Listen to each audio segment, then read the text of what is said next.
दोस्तों, मैं फराज मलिक। देश के सभी गरीबों को मुबारक हो। मोदी जी ने आपको जो फ्री में सिलेंडर दिया था, आज उसके 25 रुपए दाम और बढ़ गए। 15 दिन पहले भी 25 रुपए बढ़े थे। जब आपने फ्री में सिलेंडर लिया है तो भाई मोदी सरकार का इतना हक तो बनता है कि आपसे 25 रुपए ले सके। फिलहाल ऐसी खबरों पर क्या बात करना, ये तो छोटी छोटी खबरें हैं। बात करनी चाहिए बड़ी खबरों पर, जैसे कि हमारा मीडिया करता है। मीडिया इन छोटी छोटी खबरों पर बात नहीं करता, इससे कोई देश का भला थोड़ी ना होता है। रूबिका लियाकत ने आज ट्वीट किया कि आज की शानदार खबरों पर चर्चा होनी चाहिए, ऐतिहासिक भी। वाह, जय हो। सेंसेक्स 663 अंक उछलकर पहली बार 57,000 और निफ्टी 17,000 के पार हुआ। इसके अलावा जीडीपी में भी थोड़ी सी बढ़ोतरी हुई। वैक्सीन भी 1 करोड़ 22 लाख लोगों के लगी है। शानदार खबरें हमारे देश की। जीडीपी बढ़ी, सेंसेक्स में उछाल हुआ, ये सारी चीजें तो हमारे देश की मीडिया ने दिखा दी। लेकिन 25 रुपए दाम गैस के बढ़े। पिछले 15 दिनों में 50 रुपए बढ़ चुके हैं गैस के दाम, लेकिन गोदी मीडिया के मुंह पर एक बार भी नहीं आया। ये खबरें इनके लिए बहुत जरूरी है कि सेंसेक्स 663 अंक उछलकर आगे चला गया। सेंसेक्स के बढ़ने से गरीब की गरीबी दूर हो गई क्या? पेट्रोल डीजल के दाम कम हो गए? गैस के दाम कम हो गए? गोदी मीडिया ऐसी खबरों को दिखाता है और इस तरीके से दिखाता है कि जय हो, ऐतिहासिक, बहुत अच्छी खबरें। लेकिन गरीब किस हाल में है, इन लोगों को कोई फर्क नहीं पड़ता। कोई बात नहीं, हमारे जैसे कुछ लोग मौजूद हैं जो हमेशा आवाज उठाते रहेंगे। दोस्तों, एक क्रोनोलॉजी समझाऊं आप लोगों को।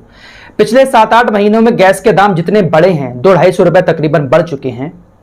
चुनाव जब आने वाला होगा ना, तो मोदी सरकार थोड़े बहुत दाम कम कर देगी, 20-25 रुपए कम कर देगी, जिसके बाद गोदी मीडिया दिखाएगा कि देखिए मोदी सरकार ने दी गरीबों को राहत, मोदी सरकार ने कम कर दिए गैस के दाम।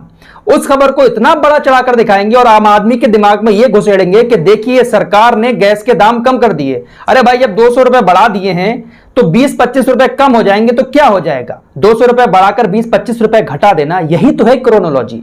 और मीडिया इस खबर को आपके सामने ऐसे दिखाएगा ना, जैसे मानो कितना अच्छा काम कर दिया है सरकार ने। फिलहाल महंगाई की बात एक तरफ करते हैं। कल मैंने आपको एक बुखार के बारे में बताया था। कोरोना के बाद एक नया वायरस बहुत तेजी के साथ हमारे देश के अंदर पैर पसार रहा है, खासकर उत्तर प्रदेश के अंदर। बच्चों को यह बहुत तेजी के साथ अपनी चपेट में ले रहा है। बुखार आ रहा है और 12-15 दिन के बाद बुखार उतर रहा है। बहुत सारे बच्चों की मौत भी हो चुकी है।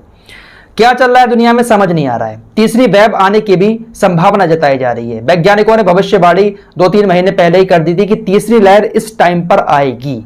और भैया, लग तो ऐसी रहा है कि जैसे तीसरी लहर आ ही रही है, क्योंकि जिस तरीके से मौतें हो रही किसी वजह से भी हो रही हैं। कुछ लोग इसको कोरोना भी बता रहे हैं। भविष्यवाणी कहां से होती है, क्या करते हैं, ये वैज्ञानिक को समझ नहीं आता है। एक भविष्यवाणी और एक वैज्ञानिक की आपके सामने रखूंगा। भैया, दुनिया तबाह होने वाली है। क्या होने वाला है दुनिया में आने वाले वक्त में, कोई नहीं जानता। एक वैज्ञानिक है संगीता अब्दु ज्योति, ये यूनिवर्सिटी ऑफ कैलिफोर्निया की शोधकर्ता है।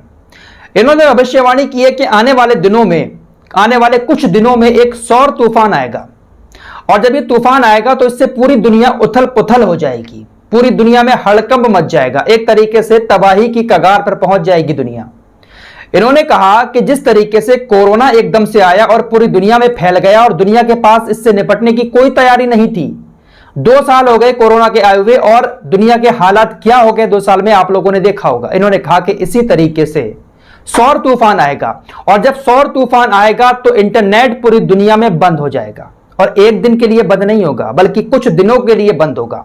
उन्होंने कहा कि जब इंटरनेट बंद होगा तो दुनिया के बहुत सारे ऐसे देश हैं जिनका पूरा काम सिर्फ इंटरनेट पर होता है। और जब इंटरनेट बंद होगा तो दुनिया तबाह हो जाएगी। पूरे देश तबाह हो जाएंगे। क्योंकि अगर 1 घंटे के लिए भी किसी देश का इंटरनेट बंद हो जाए ना, तो करोड़ों अरबों रुपए का नुकसान होता है। उन्होंने कहा कि जो मोटी मोटी केबल समुद्र में पड़ी हुई है इंटरनेट की, वो पूरी तरीके से तबाह हो जाएंगी, जिसके बाद पूरी दुनिया में इंटरनेट ठप हो जाएगा। इसलिए हमें पहले से इसकी तैयारी करके रखनी चाहिए। जैसे कोरोना की तैयारी हमारे पास नहीं थी, हाहाकार मच गया, लेकिन ये जो तूफान आने वाला है इसकी तैयारी दुनिया को पहले से करके रखनी चाहिए। क्या होने वाला है दुनिया में समझ नहीं आ रहा है। शायद कयामत के ही आसार नजर आ रहे हैं। तो ये भविष्यवाणी की, और जिस तरीके से भविष्यवाणी तीसरी लहर की हो रही है, लग तो ऐसी रहा है कि जैसे तीसरी लहर ने दस्तक दे दी। जिस तरीके से मौतें हो रही हैं और कोरोना के केस बढ़ना शुरू हो गए हैं। एक खबर आप लोगों को दिखाता हूं।